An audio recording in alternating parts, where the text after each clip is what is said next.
On va parler à présent environnement élémentaire.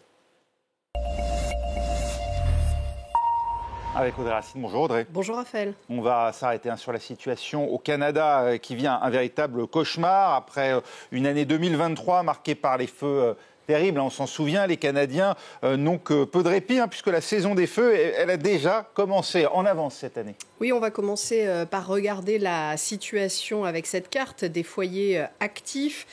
Dans l'ouest du Canada, en Colombie-Britannique, 3500 personnes ont dû être évacuées ce dimanche de la ville de Fort Nelson. La superficie de l'incendie qui sévit dans la région a doublé en 24 heures pour atteindre les 5300 hectares désormais. Plus modeste, dans le centre de l'Alberta, 44 incendies font rage, dont un près de Fort McMurray. Les habitants se préparent actuellement à une évacuation.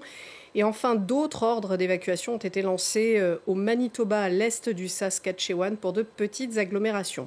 Le terrain, il est favorable pour ces incendies parce que le Canada a connu des années de sécheresse et qu'il sort d'un hiver où le déficit d'enneigement s'est fait sentir. Selon les autorités canadiennes, le couvert de neige du pays a diminué de 5 à 10% par décennie depuis 40 ans.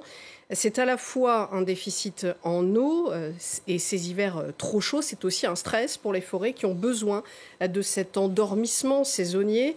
Avec le printemps précoce et des températures bien supérieures à la normale, actuellement, les feux reprennent donc sur une végétation sèche et facilement inflammable. Je vais y arriver. Manque de chance aussi, des vents forts et secs soufflent qui attisent les brasiers et la peur donc des Canadiens de revivre le terrible été 2023. On se souvient de ces incendies impressionnants. Est-ce que le Canada risque effectivement de revivre la même situation cette année ? Alors on l'a entendu de la bouche des climatologues, 2024 pourrait être également une année record au niveau des températures. El Niño se retire mais va continuer de pousser les températures à la hausse cette année. Et vous le savez, le Canada se réchauffe plus vite que le reste de la planète en raison de sa proximité avec le pôle Nord. C'est un phénomène qu'on appelle l'amplification polaire. Mêmes effets, mêmes conséquences. Donc le Canada a conscience de la menace et tente de mettre en place une stratégie pour lutter contre ces feux, et notamment il forme les peuples premiers aux techniques de lutte contre les incendies, parce que 80% de ceux que les Canadiens appellent les Premières Nations sont installés dans des zones sujettes aux feux de forêt, et que dans un pays très étendu et peu peuplé, ils sont souvent les premiers à alerter sur les départs de feu.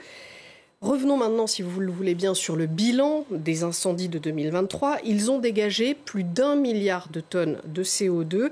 C'est l'équivalent d'un pays comme le Japon, 5e pollueur mondial.